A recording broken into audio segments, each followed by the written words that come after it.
dapat meron tayong ugaling langit na kaakit-akit. Amen ho? Dahil may kaakibat na responsibilidad ang pagiging banal. Mayroong responsibilidad. Dapat kang maging banal sa iyong pananalita. Dapat kang maging banal sa iyong pananamit. Dapat kang maging banal at matuwid sa iyong pag-uugali. Mayroong kaakibat na responsibilidad. Kaya minsan, yung mga banal, minsan nagiging santo-santita. Di po ba nagiging iba ay nagiging masungit? Kaya nga dapat, mga Kristiyano, mga kabataan, mga nanay, mga tatay, ate at kuya, dapat meron tayong ugaling langit na kaakit-akit. Amen ho? Papakisabi nga sa iyo, ano bang ugali mo? Kaakit-akit ba?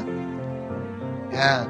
Dapat ang ugaling natin ay ugaling langit na kaakit-akit. Kasi ang sabi sa Biblia, ang Kristiyano ay taga-langit. Our citizenship is in heaven.